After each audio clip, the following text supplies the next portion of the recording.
السلام علیکم ورحمۃ اللہ وبرکاتہ۔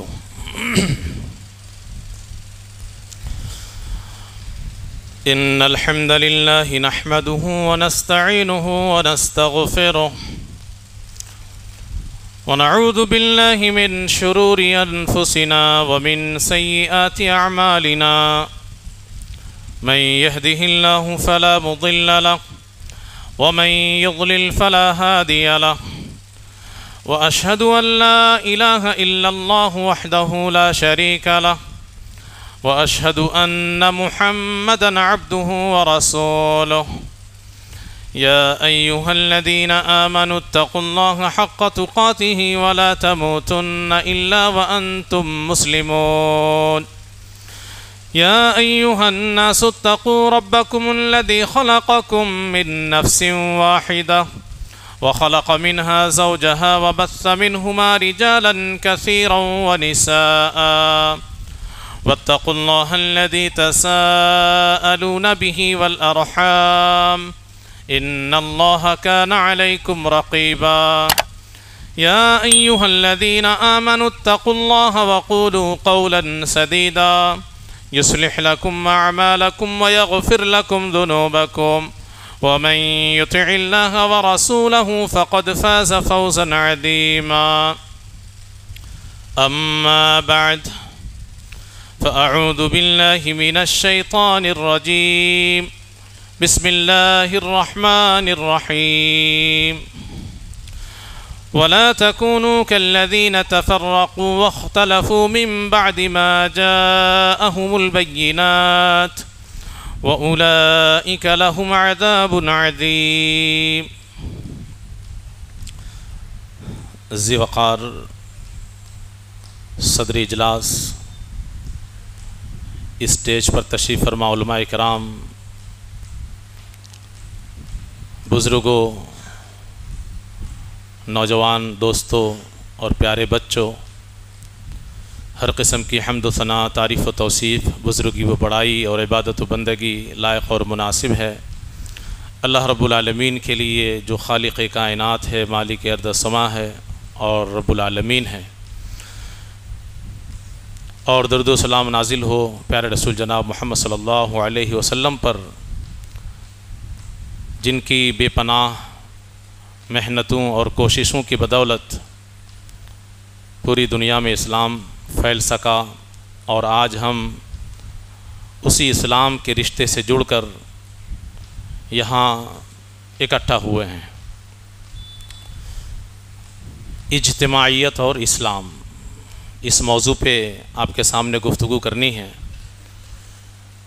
نہایت ہی اہم موضوع ہے،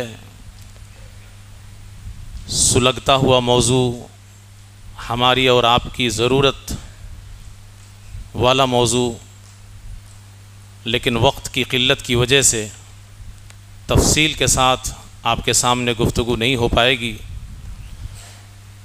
میں کوشش یہ کروں گا کہ احادیث کا متن آپ کے سامنے نہ پڑھ کر صرف مفہوم بیان کر کے اپنا پیغام آپ کو دے دوں۔ سب سے پہلی بات، دنیا بھر میں آج مسلمانوں کی ذلت و رسوائی کی جو صورتحال ہے، مسلمان مشق ستم بنے ہوئے ہیں، اس کی وجہ کیا ہے؟ اس سوال کا جواب جب آپ تلاش کرنے نکلیں گے تو پتہ یہ چلے گا کہ اجتماعیت کا فقدان، اجتماعیت کا نہ ہونا، ہمارا آپسی اختلاف اور انتشار، اس کی وجہ ہے۔ اور یہ سنت رہی ہے، یہ اللہ کا قانون ہے کہ اگر ہم اجتماعیت سے الگ ہوئے تو پھر ہم کمزور ہو جائیں گے اور ہم دوسروں کے شکنجے میں پھنس جائیں گے۔ اللہ رب العالمین نے قرآن میں اس حقیقت کو بیان کرتے ہوئے کہا، ان فرعون علا فی الارض وجعل اہلہا شیعا، فرعون نے سرکشی کی زمین میں اور اس نے زمین والوں کو ٹکڑوں میں بانٹا، یعنی اپنے مخالفین کو انہوں نے توڑنے کے لیے اس کی اجتماعیت کو ختم کیا، فرقوں میں بانٹ دیا، ٹکڑوں میں بانٹ دیا، اور اس کے بعد جب وہ کمزور ہو گئے تو اس کا شکار بنانا اس کے لیے آسان ہو گیا۔ یستضعف طائفۃ منہم، ان میں سے ایک گروہ کو اس نے کمزور کیا، اور پھر اس کے بعد شکار کرتے ہوئے یذبح ابناءہم، اس کے بیٹوں کو ذبح کرنے لگا، ویستحیی نساءہم، اور عورتوں کو چھوڑنے لگا۔ تو یہ اللہ رب العالمین نے ہمیں اور آپ کو فارمولہ بتا دیا کہ اگر آپ ٹکڑے میں بٹ جائیں گے، کمزور ہو جائیں گے، اور آپ کا دشمن آسانی کے ساتھ آپ کو اپنا نوالا بنا لے گا، جیسا کہ ہم مسلمان دشمنوں کا نوالا بن رہے ہیں۔ اب اس سے بچنے کے سلسلے میں ہمیں کیا کرنا پڑے گا، اور یہ کتنی خطرناک چیز ہے، یہ اللہ رب العالمین نے دوسرے لفظوں میں اس کو بیان کیا، آگاہ کیا کہ یہ نہایت ہی خطرناک چیز ہے، اس سے بچے رہو۔ وَلَا تَكُونُوا كَالَّذِينَ تَفَرَّقُوا، ان لوگوں کی طرح مت ہو جاؤ جو ٹکڑے ٹکڑے میں بٹے، فرقوں میں بٹے۔ وَاخْتَلَفُوا مِن بَعْدِ مَا جَاءَهُمُ الْبَيِّنَاتُ، اور فرقوں میں کب بٹتے ہیں؟ جب واضح دلیل کے بعد بھی اختلاف کرتے ہیں۔ پتہ یہ چلا کہ ہر اختلاف نقصان دہ نہیں ہے، اور ہر اختلاف کی وجہ سے آپ تباہ نہیں ہوں گے۔ واضح دلیل آنے کے بعد جو اختلاف ہوگا وہ اختلاف نقصان دہ ہے، اور وہ تباہی کا پیغام ہے۔ صحابہ کرام رضوان اللہ علیہم اجمعین میں بھی اختلاف تھا، وہ فطری اختلاف تھا، مسائل میں دلائل کی بنیاد پر اختلاف، یہ فطری اختلاف۔ آج ہمارے اختلاف میں اور صحابہ کرام کے اختلاف میں آسمان زمین کا فرق ہے، لہٰذا لوگ صحابہ کرام کو دلیل نہ بنائے کریں۔ صحابہ کرام رضوان اللہ علیہم اجمعین کا اختلاف ایسا نہیں تھا کہ اس کی وجہ سے دلوں میں دشمنیاں جنم لیتی تھیں، وہ اختلاف بھی کرتے تھے اور دل میں مخالف کے لیے محبت کا جذبہ بھی رکھتے تھے۔ والذین معہ اشداء علی الکفار رحماء بینہم، صحابہ کرام کے دل کی حالت اللہ نے قرآن میں بیان کر دیا کہ وہ مسلمانوں کے لیے آپس میں رحم دل ہیں، حالانکہ مسائل میں وہ اختلاف رکھتے ہیں۔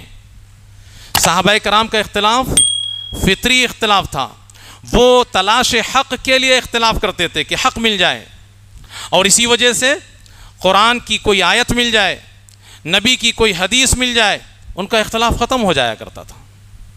چنانچہ آپ دیکھیے کہ کتنا بڑا اختلاف پیدا ہوا اللہ کے رسول صلی اللہ علیہ وسلم کی وفات کے بعد۔ ابھی جنازے کی نماز پڑھی نہیں گئی ہے، صحابہ کرام میں اختلاف ہونے لگا کہ اب ہمارا امیر کون بنے گا، خلیفہ کون بنے گا۔ انصار نے کہا کیسا کرو، مسلمانوں میں دو ہی بڑی جماعت ہے، ایک مہاجرین کی جماعت، ایک انصار کی جماعت، تو ایک انصار میں سے امیر مقرر ہو جائے اور ایک مہاجرین میں سے امیر مقرر ہو جائے۔ حضرت عمر فاروق رضی اللہ عنہ تشریف لے آئے اور کہا کہ یہ کیا کر رہے ہو؟ کہا کہ آپ ہی حل بتائیے۔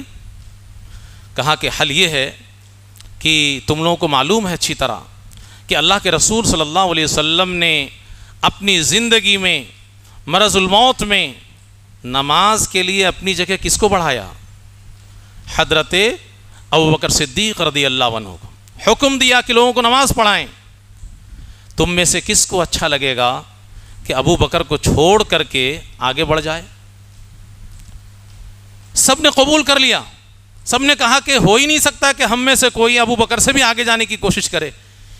ایک بات سامنے آئی رسول اللہ صلی اللہ علیہ وسلم کی، اور اتنا بڑا اختلاف کرسی کا، عہدے کا، خلافت کا لمحہ بھر میں ختم ہو گیا۔ سب نے تسلیم کر لیا کہ ابوبکر صدیق رضی اللہ عنہ امیر ہے۔ تو یہ صحابہ کرام کا اختلاف تھا۔ مسائل میں اختلاف یہ رکاوٹ نہیں ہے، معنی نہیں ہے۔ حضرت عبداللہ بن عباس رضی اللہ عنہ، ان کا مسلک یہ ہے کہ حج کے سفر میں جب آدمی نکلتا ہے تو مینا کے میدان میں 2 رکعت نماز پڑھیں. حضرت عثمان غنی رضی اللہ عنہ خلیفۃ المسلمین 4 رکعت نماز پڑھا رہے ہیں. اس میں تبصرہ بھی کر رہے ہیں ابن عباس رضی اللہ عنہ کہ اللہ کے نبی صلی اللہ علیہ وسلم کے پیچھا تو اللہ کے رسول نے 2 رکعت پڑھائی. ابوبکر صدیق رضی اللہ عنہ کے پیچھے نماز پڑھا تو ابوبکر صدیق نے 2 رکعت پڑھائی. عمر فاروق رضی اللہ عنہ کے پیچھے نماز پڑھا، انہوں نے 2 رکعت پڑھائی. مجھے پسند یہی ہے کہ اللہ رب العالمین میری 2 رکعت کو قبول کرے. بعض لوگ کہنے لگے کہ آپ تبصرہ بھی کر رہے ہیں اور ساتھ ساتھ آپ 4 رکعت پڑھ بھی رہے ہیں، آپ کو آواز اٹھانی چاہیے. حضرت ابن عباس رضی اللہ عنہ اختلاف مسئلے میں رکھتے ہیں، لیکن اس کے بعد بھی دیکھیے کہ کہتے ہیں کہ یہ اختلاف اگر ہم کریں گے کھل کر کے میدان میں آ کر کے اس کی وجہ سے بات کو بڑھائیں گے تو فتنہ جنم لے گا. یہ تو شر ہے، یہ شر ہے. یہ دیکھیے صحابہ کرام رضوان اللہ علیہم اجمعین کا جذبہ آپ نے محسوس کیا اور دیکھا. اسی طریقے سے آپ حضرت عمر فاروق رضی اللہ عنہ کے دور میں ان کا ایک حکم سنیں اور ان کے ماتحت میں جو انسان ہے ان کی خیر خواہی کا آپ جذبہ دیکھیں. یہ سب ہمارے لیے نمونہ ہے. حضرت خالد بن ولید رضی اللہ عنہ جس طرف چل پڑتے تھے علاقے کے علاقہ فتح ہوتے چلے جاتے تھے.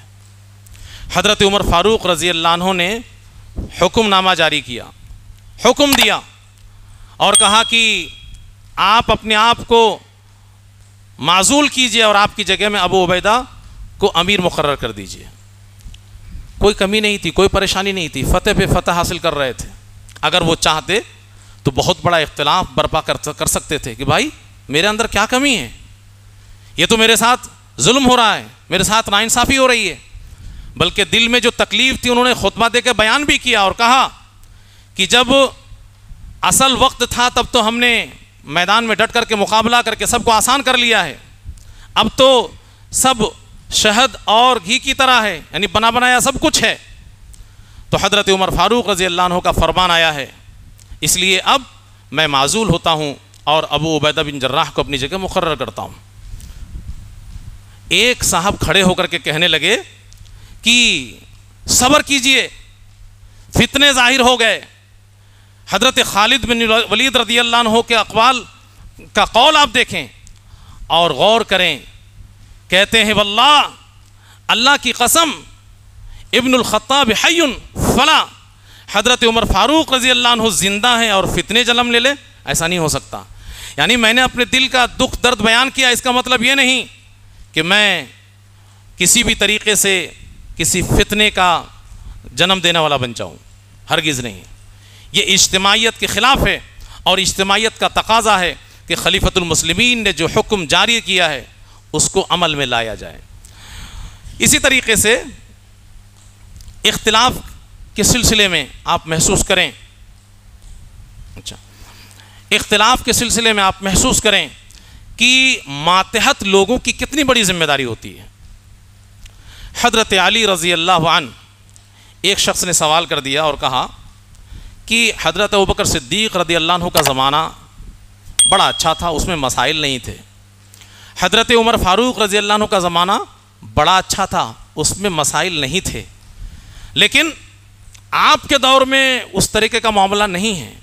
یعنی وہ دبے لفظوں میں یہ کہنا چاہ رہے تھے کہ جو مختلف قسم کے مسائل دکھ رہے ہیں، جو فتنے نظر آ رہے ہیں، کہیں نہ کہیں آپ کا بھی اس میں ہاتھ ہے، آپ کی صلاحیت کی کمی ہے اور آپ کی قیادت کی کمزوری ہے وغیرہ وغیرہ. حضرت علی رضی اللہ عنہ نے کیا جواب دیا اس کو؟ کہا کہ دیکھو، حضرت ابوبکر صدیق رضی اللہ عنہ اور حضرت عمر فاروق رضی اللہ عنہ کی ماتحتی میں رہنے والے لوگ ہم جیسے لوگ تھے. ان کا دور اتنا اچھا تھا، اس کی وجہ یہ ہے کہ ان کے ماتحت میں رہنے والے لوگ ہم لوگ اچھے تھے، اور میرے دور کی جو بات تم کر رہے ہو اس میں جو مسائل ہیں اس کی وجہ یہ ہے کہ تم جیسے لوگ میری ماتحتی میں ہو. تو عوام کا، ماتحت لوگوں کا بہت بڑا کردار ہوتا ہے. آپ اجتماعیت کو باقی رکھیں، اس کو پارا پارا ہونے سے بچائیں، کہیں سے بھی اس کے اوپر کوئی حملہ نہ ہونے دیں. اس سلسلے میں اجتماعیت کی تعلیم جو اسلام نے دی ہے، ایک حدیث آپ اس کا مفہوم آپ کے سامنے میں رکھ رہا ہوں کہ اللہ کے رسول صلی اللہ علیہ وسلم نے ایک لکیر کھینچی اور اس لکیر کے دائیں جانب بھی 2 لکیر کھینچی اور بائیں جانب بھی 2 لکیریں کھینچی، اور اس کے بعد اللہ کے رسول صلی اللہ علیہ وسلم نے بیچ والی لکیر پہ ہاتھ رکھ کر کے کہا ھذا سبیل اللہ، یہ اللہ کا راستہ ہے، ایک ہی راستہ ہے، یہی اللہ کا جو سیدھا والا راستہ ہے وہی راستہ ہے، جو دائیں والی لکیریں ہیں، جو بائیں والی لکیریں ہیں اس پہ آپ نے ہاتھ نہیں رکھا۔ پھر قرآن کی ایک آیت پڑھی ان ھذا صراطی مستقیما، یہ بیچ والا سیدھا راستہ یہی میرا راستہ ہے، فاتبعوہ، مسلمانوں اس سیدھے راستے پہ چلو، دوسرے راستے کی طرف مت جانا، راستے مت نکالنا۔ مسائل میں اختلاف ہے، ہوا کرے ایک حد تک، جس مسئلے میں جو آپ اختلاف رکھتے ہیں دلائل کی بنیاد پر کوئی دقت نہیں ہے، لیکن اس کے بعد بھی آپ اپنی پارٹی الگ نہیں بنائیں گے، صرف اور صرف مسلمان کی ایک ہی جماعت ہوگی، یہی ایک راستہ اللہ کا راستہ ہے۔ فاتبعوہ، صرف اسی راستے پہ چلنا ہے، کٹنا نہیں ہے۔ ولا تتبعوا السبل، دائیں والے بائیں والے راستوں کے پیچھے نہیں چلنا ہے، اگر دائیں اور بائیں چلو گے تو جنت چھوٹ جائے گی۔ فتفرق بکم عن سبیلی، جو اللہ کا راستہ ہے، جو صراط مستقیم ہے، جو جنت تک جانے والا راستہ ہے وہ چھوٹ جائے گا، پھر تم کہیں کے کہیں چلے جاؤ گے۔ اسلام اور اجتماعیت، یعنی اسلام میں اجتماعیت کی کیا پوزیشن ہے، کیا مقام ہے اور کیا اہمیت ہے، اس کو ہم آج واضح کرنے کے لیے آپ کے سامنے آئے ہیں۔ آپ کو حیرت ہوگی، مطلب آپ کو یقین نہیں ہوگا کہ مسلمان آج فرقوں میں بٹا ہوا ہے۔ اسلام میں اجتماعیت کو جس پوزیشن میں رکھا گیا ہے، اس پوزیشن کو دیکھتے ہوئے آپ کو بڑی حیرت ہوگی کہ مسلمان اجتماعیت سے ہٹ کر کے مختلف گروہوں اور ٹولیوں میں بٹا ہوا، ایسا کیسے ہو سکتا ہے؟ کیونکہ اسلام میں قومی زندگی کا نام ہی اجتماع ہے۔ آپ اپنی ذاتی زندگی سے ہٹ کر کے جیسے ہی باہر نکلتے ہیں بس اجتماعیت میں آ جاتے ہیں، آپ الگ ہو ہی نہیں سکتے۔ صرف موٹی موٹی کچھ باتوں کے اور آپ دھیان دیں۔ آپ بھئی اسلام کی بنیاد 5 چیزوں پر ہے، اسلام کی بنیاد 5 چیزوں پر، جن میں سے پہلی چیز زبان سے کہنے کے بعد آپ اسلام میں داخلہ لیتے ہیں، اور پھر توحید آپ کے دل میں ہے، باہر آپ کی توحید ہے نہیں ہے ہم نہیں کہہ سکتے، توحید کا معاملہ دل سے۔ اس کے بعد 4 جو چیزیں ہیں اس کا تعلق ظاہر سے ہے، باہر کرنا پڑتا ہے، نماز پڑھیں گے آپ، روزہ رکھیں گے، زکوٰۃ دیں گے، بیت اللہ کا حج کریں گے، ان عبادتوں کے اوپر آپ غور کریں۔ سب سے بڑی عبادت کیا ہے بھائی؟ دعا۔ سب سے بڑی عبادت دعا ہے۔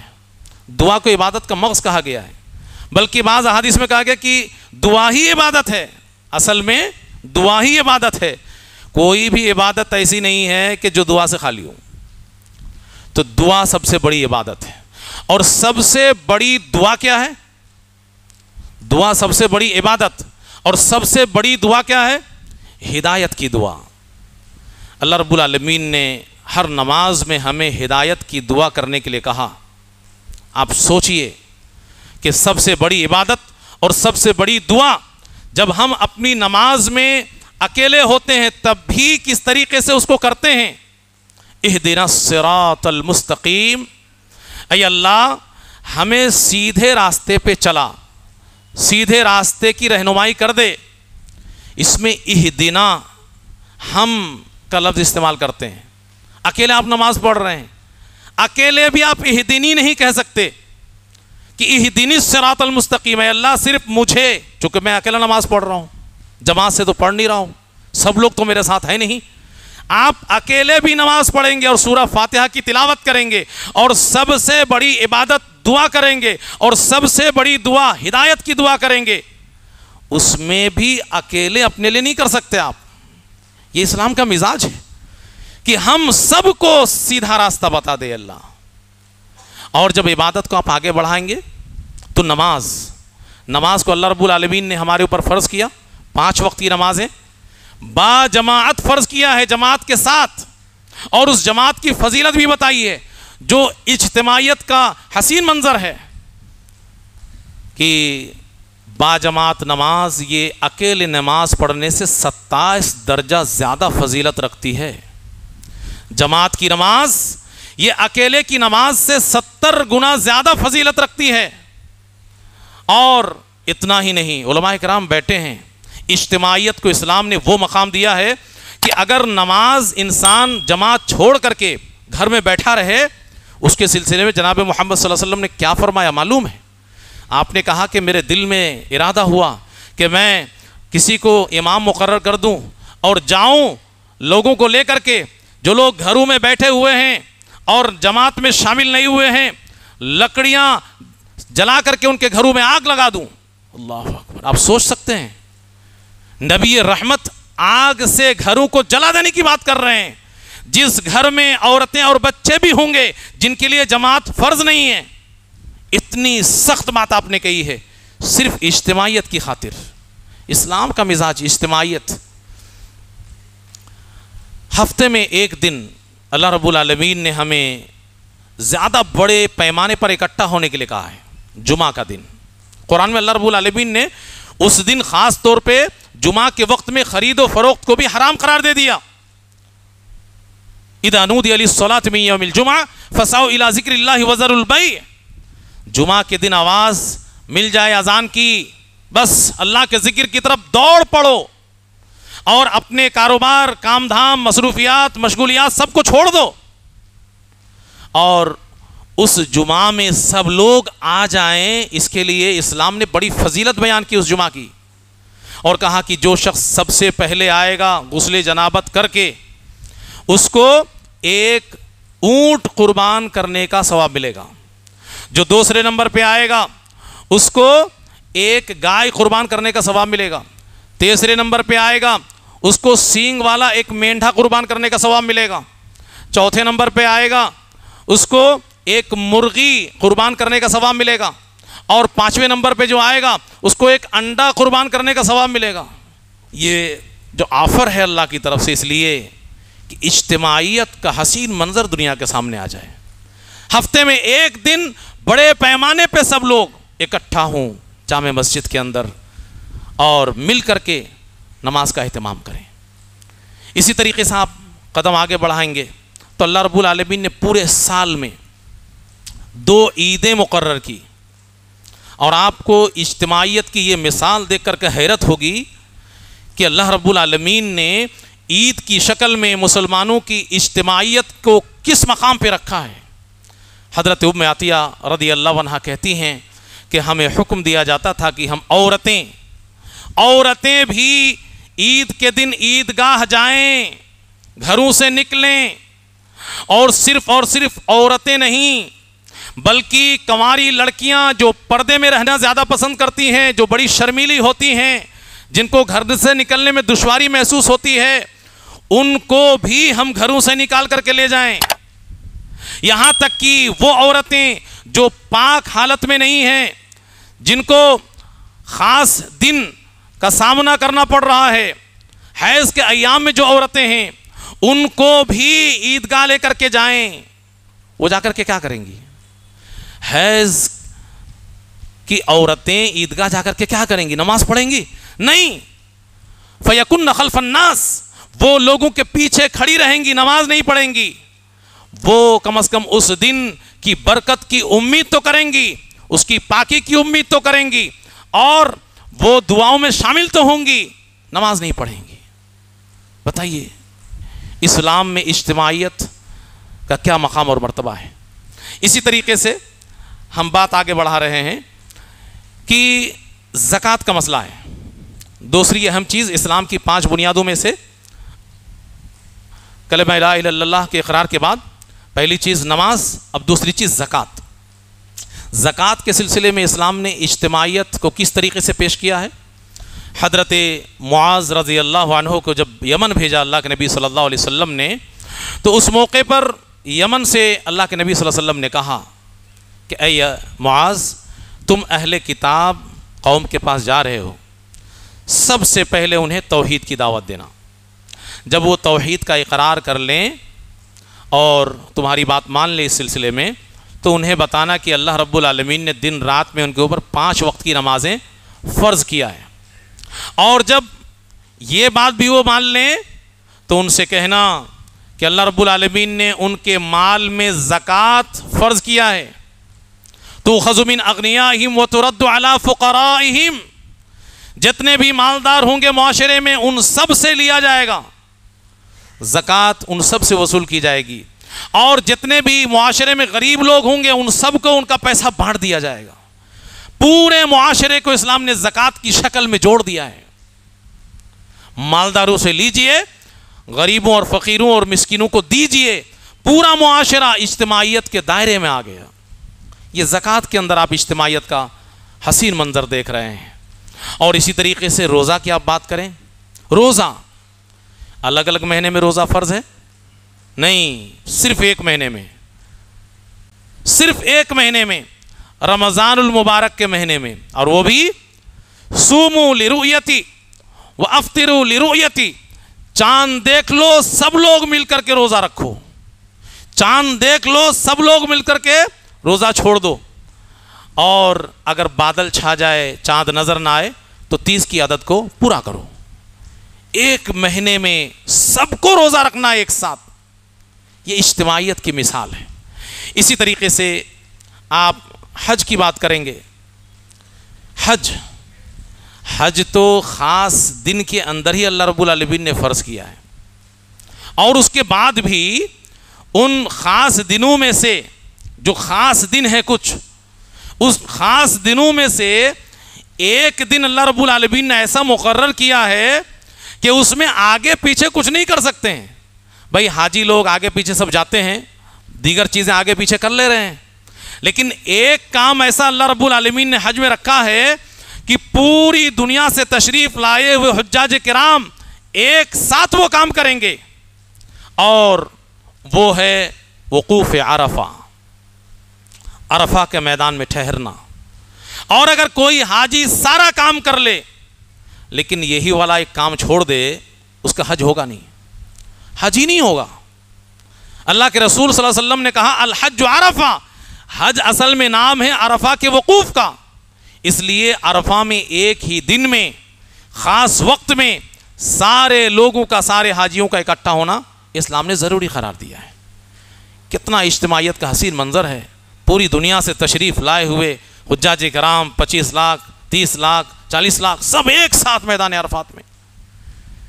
اب ذرا سا ایک منٹ کے لیے آپ غور کیجئے آپ کہ جس اسلام کی بنیاد 5 چیزوں پر رکھی گئی, پہلی چیز کہہ کر کے اسلام میں داخلہ ملا, اور باقی 4 چیزوں میں اجتماعیت ہی اجتماعیت نظر آ رہی ہے, اس میں کہیں پہ الگ پارٹی بنانے کی گنجائش ہو سکتی ہے کسی کے لیے بھی؟ بالکل نہیں. اجتماعیت یہ اسلام نے ہمارے اور آپ کے اوپر فرض قرار دیا ہے, لاگو کر دیا ہے. آپ اس سے ہٹ نہیں سکتے, الگ نہیں ہو سکتے, بالکل کوئی گنجائش نہیں ہے. اور کامیابی اور ترقی کا راستہ صرف اور صرف اجتماعیت کا راستہ ہے. خامخواہ کے لیے بہانے مت تلاش کیجیے کہ میری بات نہیں مانی گئی, فلانے کے ساتھ ایسا ہوا, فلاں ایسا کر رہا ہے. بہانہ بنا کر کے آپ دم دبا کے بھاگ جائیں گے, آپ گنہگار ہو جائیں گے. اللہ رب العالمین کے یہاں آپ مجرم قرار پائیں گے. اللہ رب العالمین نے کہا, پہلے کہا وَاعْتَصِمُوا بِحَبْلِ اللَّهِ جَمِيعًا, تم سب مل کر کے اللہ کی رسی کو مضبوطی سے تھام لو. بعض علماء نے حبل اللہ سے مراد اجتماعیت ہی کو لیا ہے کہ اللہ کی رسی کیا ہے. بعض علماء نے کہا کہ یہ قرآن ہے, حدیث ہے.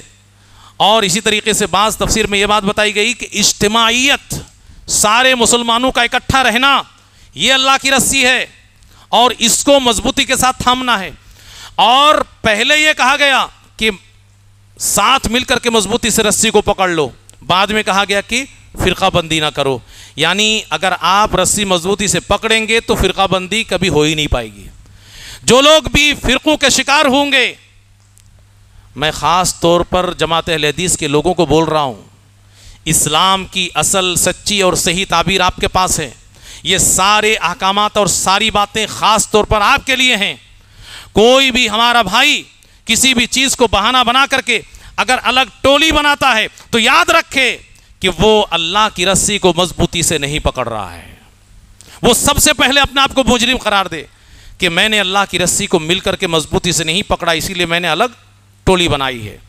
اور اسی کی شرح میں میں اختصار کے ساتھ ہی آگے بڑھ رہا ہوں، میں اسی کی شرح میں جناب محمد صلی اللہ علیہ وسلم کی ایک حدیث کا مفہوم آپ کے سامنے رکھ رہا ہوں کہ پیارا رسول جناب محمد صلی اللہ علیہ وسلم نے بیان فرمایا کہ اے لوگو، اللہ تمہاری 3 چیزوں کو پسند کرتا ہے، یا تمہارے لیے 3 چیزوں کو پسند کرتا ہے، اور تمہاری 3 چیز کو اللہ ناپسند کرتا ہے۔ جو 3 چیزیں اللہ کو پسند ہیں وہ کیا کیا ہیں؟ ان تعبدوا اللہ ولا تشرکوا بہ شیئا۔ پہلی چیز توحید، ایک اللہ کی عبادت کرو، اللہ کے ساتھ کسی کو بھی شریک نہ ٹھہراؤ۔ توحید کی بڑی فضیلت ہے، بڑی برکت ہے، بلکہ اتنی بڑی فضیلت ہے کہ اگر دیگر اعمال میں کمیاں بھی ہوں گی اور توحید آپ کے پاس ہے تو بہت ممکن ہے کہ اللہ رب العالمین آپ کو یوں ہی جنت میں داخلہ کر دے، صرف توحید کی برکت سے۔ ایک بڑی پیاری حدیث، بڑی مشہور حدیث ہے کہ تمام مخلوق کے سامنے اللہ رب العالمین ایک توحید والے کو جہنم سے آزاد کر کے جنت میں جگہ دے گا۔ اللہ رب العالمین اس بندے کو بلا کر کے کہے گا 99 لمبے رجسٹر پھیلا کر کے آنکھوں کے سامنے، جہاں تک آنکھ جا رہی ہے اتنا بڑا لمبا رجسٹر، یہ سب گناہ تمہارے ہیں؟ کہا کہ ہاں یہ سب تو میں نے ہی کیے۔ وہ اللہ کہے گا کہ کیا ہمارے فرشتوں نے کچھ غلط تو نہیں لکھ دیا، گڑبڑ تو نہیں کر دیا؟ کہ نہیں نہیں نہیں، یہ سب میرے بدعمالیاں ہیں، میری بدعمالی ہیں سب۔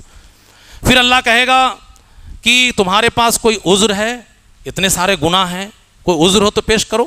وہ کہنے کوئی عذر بھی نہیں ہے، سب گناہ تو میں نے کیے ہیں۔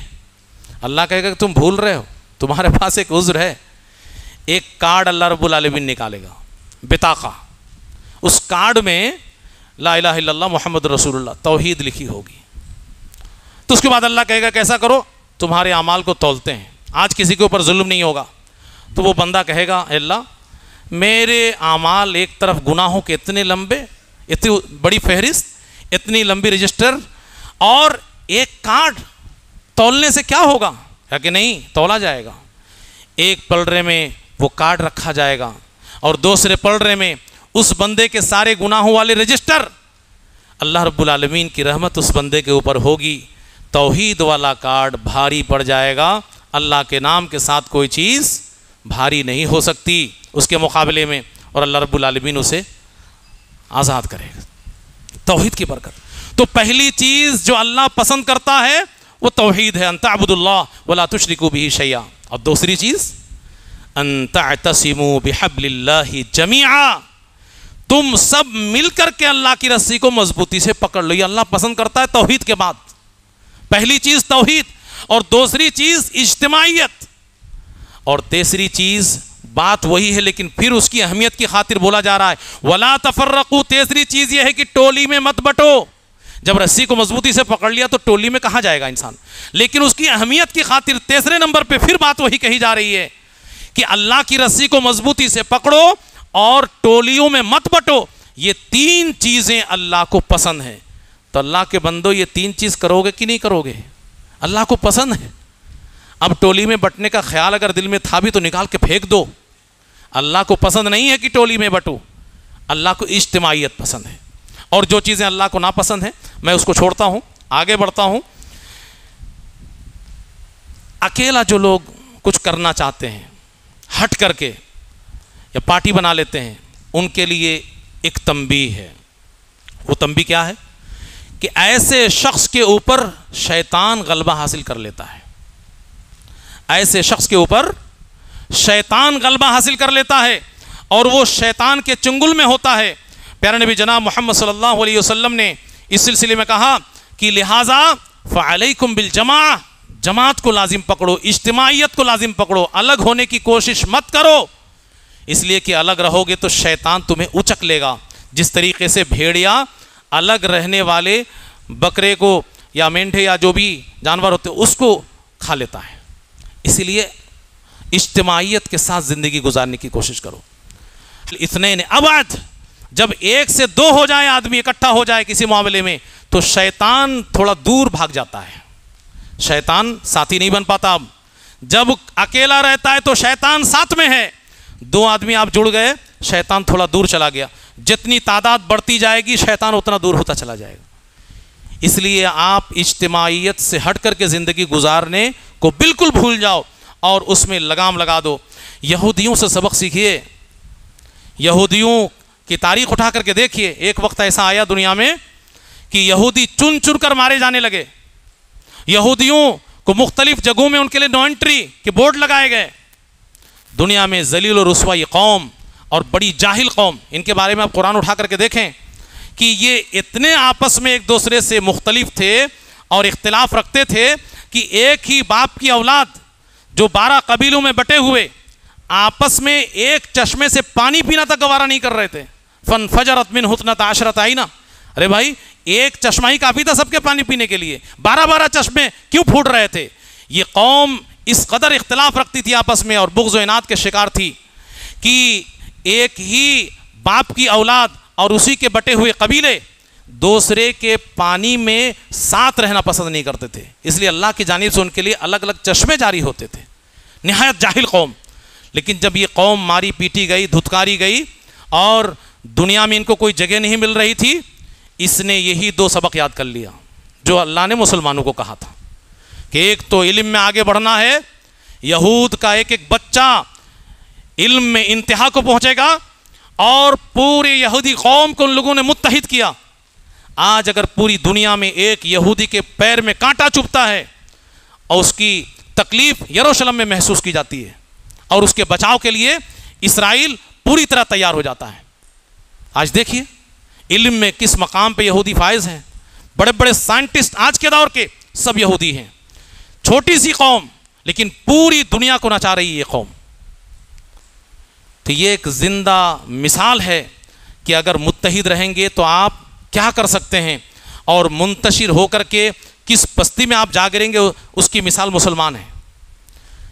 دنیا کی 1/4 سے زیادہ آبادی ہونے کے باوجود آج مسلمانوں کا سیاسی طور پر کوئی وزن نہیں ہے پوری دنیا میں، جبکہ اسلام نے یہ سبق دیا تھا ہمیں اور آپ کو کہ مسلمان ایک مسلمان کے ساتھ کس طریقے سے رہے۔